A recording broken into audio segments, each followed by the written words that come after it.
आप सभी माताओं को आने वाली छठ पर्व की हार्दिक शुभकामनाएं। छठी मैया सूर्य नारायण भगवान आप सभी माताओं की हर मनोकामना को पूर्ण करे। इसी मंगल कामना के साथ आज हम शुरू करते हैं छठ मैया की पावन कथा। हिंदू पंचांग के अनुसार कार्तिक मास के शुक्ला पक्ष की चतुर्थी से सप्तमी तिथि तक छठ महापर्व मनाया जाता है। इसमें भगवान सूर्य देव की पूजा होती है। छठ व्रत खास तौर पर पुत्र प्राप्ति के लिए किया जाता है। छठ पर छठी मैया की जयकारे के साथ आराधना की जाती है। बिहार, झारखंड, उत्तर प्रदेश राज्य में यह प्रमुख तौर पर मनाया जाता है। छठ व्रत कथा। दीपावली के 6 दिन बाद छठ मनाया जाता है। दीपावली के महाव्रत को करना अत्यंत पुण्यदायक है। छठ व्रत सबसे महत्वपूर्ण रात्रि कार्तिक शुक्ल षष्ठी को होता है। सूर्य उपासना का यह महापर्व 4 दिनों तक मनाया जाता है। छठ पर्व के लिए कई कथाएं प्रचलित है, किंतु पौराणिक शास्त्रों में इसे देवी द्रौपदी से जोड़कर देखा जाता है। मान्यता है कि जब पांडव जुए में अपना सारा राजपाट हार गए, तब द्रौपदी ने छठ का व्रत रखा था। द्रौपदी के व्रत के फल से पांडवों को अपना राजपाट वापस मिल गया था। इसी तरह छठ का व्रत करने से लोगों के घरों में समृद्धि और सुख आता है। छठ मुख्य रूप से बिहार, झारखंड, उत्तर प्रदेश सहित कई क्षेत्रों में छठ का महत्व है। छठ पूजा या सूर्य षष्ठी या छठ व्रत में सूर्य भगवान का पूजा होता है और धरती पर लोगों के सुखी जीवन के लिए सूर्य देव के प्रति आभार व्यक्त किया जाता है। सूर्य देव को ऊर्जा और जीवन शक्ति का देवता माना जाता है, इसलिए छठ पर्व पर समृद्धि के लिए पूजा की जाती है। सूर्य की पूजा से विभिन्न बीमारियों का इलाज संभव है। सूर्य पूजा के साथ स्नान किया जाता है। इससे कुष्ठ रोगी जैसे गंभीर रोग भी दूर हो जाते हैं। छठ पर्व परिवार के सदस्यों और मित्रों की लंबी उम्र और समृद्धि के लिए भी मनाया जाता है। अब आइए प्यारे भक्तों, हम श्रवण करते हैं छठ पर्व की प्राचीन कथा। प्राचीन काल में बिंदुसार तीर्थ में एक महिपाल नामक बणिक रहता था। वह धर्म, कर्म तथा देवता विरोधी था। एक बार उसने सूर्य भगवान की प्रतिमा के सामने मल मूत्र का त्याग किया। परिमाण स्वरूप उसकी आंखों की ज्योति जाती रही। इसके बाद वह अपने जीवन से उबकर गंगा जी में डुबकी लगाकर मर जाने को चल दिया। रास्ते में उसकी भेंट महर्षि नारद जी से हो गई। नारद जी उससे पूछने लगे, जल्दी जल्दी किधर जा रहे हो? महिपाल रोते रोते बोला, मेरा जीवन दुभर हो गया है। मैं अपनी जान देने हेतु गंगा में कूदने जा रहा हूँ। मुनि बोले, मूर्ख प्राणी, तेरी यह दशा भगवान सूर्य देव के कारण हुई है। इसलिए कार्तिक मास की सूर्य षष्ठी का व्रत रख, तेरे सब कष्ट दूर हो जाएंगे। बानिक ने ऐसा ही किया तथा सुख समृद्धि पूर्व दिव्य ज्योति प्राप्त कर स्वर्ग का अधिकारी बन गया। प्रेम से बोली सूर्य नारायण की जय, छठ माता की जय। स्वयंभू मनु के प्रियव्रत नामक पुत्र थे। वे संपूर्ण पृथ्वी के एकमात्र शासक थे। वे बड़े ही धर्मात्मा, न्यायप्रिय, उदार, दयालु और प्रजावत्सल थे।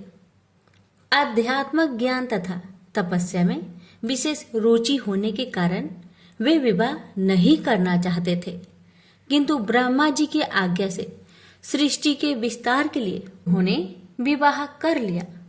दीर्घ काल तक उन्हें कोई संतान प्राप्त नहीं हुई। तब महर्षि कश्यप ने उनसे पुत्र सृष्टि यज्ञ करवाया और यज्ञ के प्रसाद के प्रभाव से रानी मालिनी ने यथा समय एक दिव्य कुमार को जन्म दिया, किंतु काल की प्रेरणा से वह कुमार मरा हुआ था। रानी मालिनी मरे हुए पुत्र को देखकर शोक से मूर्छित हो गए। राजा प्रियव्रत दुख से अत्यंत व्याकुल हो गए। समस्त राज परिवार शोक से संतप्त हो गया। राजा अत्यंत विचार में पड़ गए कि प्रथम तो कोई संतान ही नहीं हुई और विशेष प्रयत्न से हुई भी तो मरी हुई। हाय, मैं बड़ा हतभाग्य हूँ। न जाने मैंने कौन से दुष्कर्म किए जिनके परिणाम स्वरूप यह दुख भोगना पड़ रहा है। इससे तो अच्छा था कि संतान ही ना होती। इस प्रकार से वे विलाप करने लगे। मंत्रियों ने उन्हें अनेक प्रकार से ढाढ़स दिलाया और आगे का कार्य करने की सलाह दी। रानी को रोता बिलखता छोड़ राजा प्रियव्रत पुत्र को लेकर शमशान में गए और वहां एकांत भूमि में पुत्र को छाती से चिपकाकर उच्च स्वर में रोने लगे। वे करे तो क्या करे, पुत्र शोक से वे स्वयं भी मरे हुए से हो गए थे। इतने ही में उन्हें वहां एक दिव्य विमान दिखाई पड़ा, शुद्ध अष्टापिक के समान दिव्य पैमान। वह विमान अमूल्य रत्नों तथा मणियों से जड़ित एवं पुष्पों की माला से सुशोभित था। राजा ने उस विमान पर बैठे हुए दिव्य वस्त्र भूषणों से सुशोभित कांतिपूर्ण एवं मनोरम स्वरूप वाली एक युवा देवी को देखा। उनका वर्ण श्वेत चंपा पुष्प के समान उज्जवल था। उनके मनोहर मुखमंडल पर सौंदर्य, माधुर्य एवं सौम्यता का आभा झलक रही थी। देवी के मुखमंडल के चारों ओर एक दिव्य तेजोमय मंडल प्रकाशित हो रहा था। वे मधुर मुस्कान बिखेर रही थी। इस रूप में उन्हें देखकर ऐसा मालूम पड़ता था मानो वे साक्षात कृपा की मूर्ति ही हो। उनका दर्शन करते ही राजा के मन में एक बिलचन शांति का अनुभव हुआ। उन्हें लगा कि निश्चित ही ये कोई देवी शक्ति संपन्न मात्र रूपा है जो मेरे दुख को देखकर मुझ पर कृपा करने आई है। वे उन्हें प्रणाम करने लगे और फिर उन्होंने अपने मृत बालक को भूमि पर रख दिया तथा कतार दृष्टि से वे देवी के किसी विशिष्ट अनुग्रह की प्रतीक्षा करने लगे। देवी षष्ठी विमान से उतरकर राजा के समीप चली आई और कहने लगी, राजन, मैं देव सेना हूँ। मेरा नाम षष्ठी है। मैं बालक की आदि शास्त्री देवी हूँ। आज तुम्हारे पुत्र शोक से दुखी होकर मैं यहाँ आई हूँ। राजन, यह आपने ही कर्मों का प्रभाव होता है कि कुछ लोग संतानहीन होते हैं, कुछ लोगों की संतानें मर जाती है और कोई उत्तम संतान से युक्त होते हैं। सुख दुख, हर्ष, भय और शोक, संपत्ति तथा विपत्ति ये सब कर्मों के अनुसार ही होते हैं। ऐसा समझकर सबको सत्कर्म में ही प्रेरित होना चाहिए। आपके दुर्देव से ही आपको संतानहीनता प्राप्त है। उसका फल आपको मिल ही गया है, किंतु मेरा दर्शन अमोघ है। यह बालक जैसे आपको प्रिय है वैसे ही मुझे भी प्रिय है। आपकी रानी मालिनी का जितना मात्र स्नेह इसके प्रति है उससे अधिक मुझे इससे प्रेम है। बालकों की विशेष रूप से रक्षा करना मेरा कार्य है, अतः अब आप शोक का परित्याग करें। ऐसा कहकर कृपामयी देवी ने बालक को अपने गोद में उठा लिया और अपनी योग लीला द्वारा खेल खेल में ही उसे जीवित कर दिया।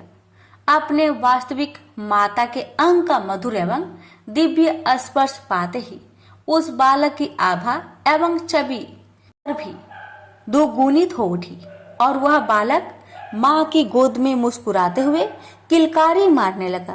राजा हाथ जोड़े उस अद्भुत दृश्य को देखते ही रह गए। महान आश्चर्य और देवी की कृपा शक्ति को देखकर राजा अभिभूत से हो गए। तब देवी ने राजा से कहा, राजन, यह तुम्हारा पुत्र सभी सद्गुणों से संपन्न है। यह भगवान नारायण का कलावतार है। यह क्षत्रियों में सर्वश्रेष्ठ तथा संपूर्ण पृथ्वी का आधिपति होते हुए सहस्त्र यज्ञों को संपन्न करेगा। यह महान ऐश्वर्य से संपन्न निर्मल हृदय, विद्वानों का प्रेम भाजक तथा योगियों, ज्ञानियों और तपस्वियों का सिद्ध रूप होगा। इसे जन्मांतर की सभी बातें याद रहेगी। तीनों लोकों में इसके यश एवं कीर्ति का गुणगान होता रहेगा। ऐसा कहकर देवी ने उस बालक को सुव्रत नाम से पुकारा और तभी से उसका यह नाम प्रसिद्ध हो गया। देवी ने पुनः कहा, राजन, तुम स्वयंभू मनु के पुत्र हो। संपूर्ण त्रिलोक्य पर तुम्हारा शासन चलता है, अतः तुम सर्वत्र मेरी पूजा कराओ और स्वयं भी करो। यह कहकर भगवती षष्ठी ने बालक सुब्रत को राजा को समर्पित कर दिया और अनेक आशीर्वाद एवं वर प्रदान कर वे अंतर्ध्यान हो गए।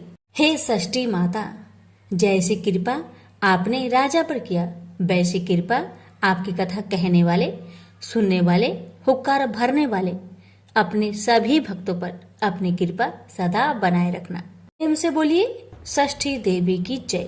पुराणों में बताया गया है कि एक बार भगवान गणेश गंगा नदी के किनारे तपस्या कर रहे थे। इसी कालावधि में धर्मात्मज की कन्या तुलसी विवाह की इच्छा लेकर तीर्थ यात्रा पर निकली।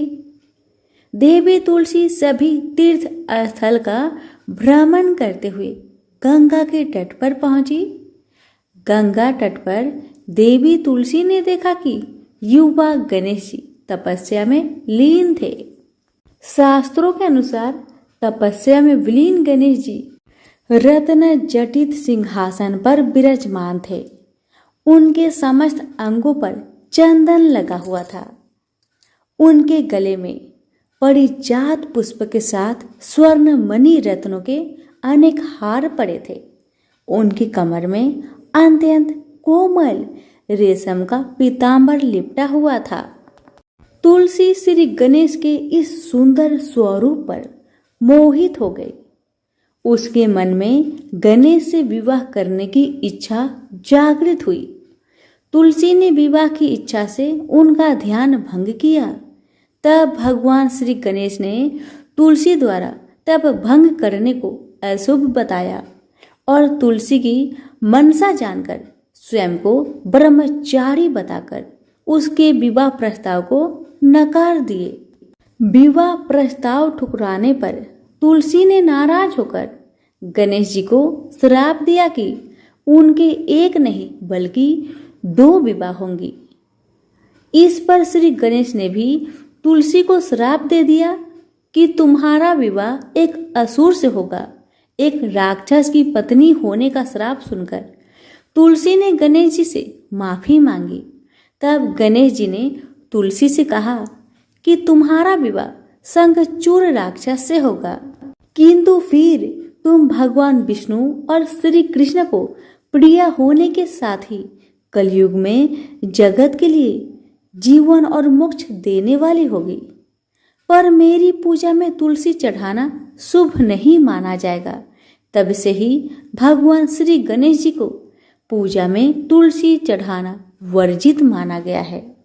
प्रेम से बोलिए गणेश जी की जय, तुलसी जी की जय। लापसी तपसी की कथा। एक लापसी था, एक तपसी था।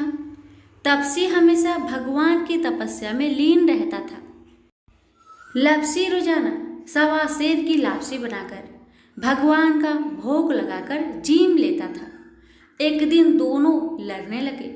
लापसी बोला, मैं रोज भगवान की तपस्या करता हूँ, इसलिए मैं बड़ा हूँ। लापसी बोला कि मैं रोज भगवान को 1.25 सेर लापसी का भोग लगाता हूँ, इसलिए मैं बड़ा हूँ। नारद जी वहां से गुजर रहे थे। दोनों को लड़ता देखकर उनसे पूछा कि क्यों तुम लड़ रहे हो। लापसी ने खुद को बड़ा होने का कारण बताया और तपसी ने अपना कारण बताया। नारद जी बोले, तुम्हारा फैसला मैं कर दूंगा। दूसरे दिन लापसी और तपसी नहाकर अपनी रोज की भक्ति करने आए तो नारद जी ने छुपकर 1.25 करोड़ की एक अंगूठी उन दोनों के आगे रख दी। तपसी की नजर जब अंगूठी पर पड़ी तो उसने चुपचाप अंगूठी उठाकर अपने नीचे दबा ली। लापसी की नजर अंगूठी पर पड़ी लेकिन उसने ध्यान नहीं दिया। भगवान को भोग लगाकर लापसी खाने लगा। नारद जी सामने आए तो दोनों ने पूछा कि कौन बड़ा। तो नारद जी ने तपसी को खड़ा होने को कहा। वो खड़ा हुआ तो उसके नीचे दबी अंगूठी दिखाई पड़ी। नारद जी ने तपसी से कहा, तपस्या करने के बाद भी तुम्हारी चोरी करने की आदत नहीं गई, इसलिए लापसी बड़ा है और तुम्हें तुम्हारी तपस्या का कोई भी फल नहीं मिलेगा। तब से शर्मिंदा होकर माफी मांगने लगा। उसने नारद जी से पूछा, मुझे मेरी तपस्या का फल कैसे मिलेगा? नारद जी ने कहा, यदि कोई गाय और कुत्ते की रोटी नहीं बनाएगा तो फल तुझे मिलेगा। यदि कोई ब्राह्मण को भोजन करवाकर दक्षिणा नहीं देगा तो फल तुझे मिलेगा। यदि कोई साड़ी के साथ ब्लाउज नहीं देगा तो फल तुझे मिलेगा। यदि कोई दिए से दिया जलाएगा तो फल तुझे मिलेगा। यदि कोई सारी कहानी सुने लेकिन तुम्हारी कहानी नहीं सुने तो फल तुझे मिलेगा। उसी दिन से हर व्रत कथा कहानी के साथ लापसी तापसी की कहानी भी सुनी और कही जाती है। प्रेम से बोलिए लक्ष्मी नारायण की जय।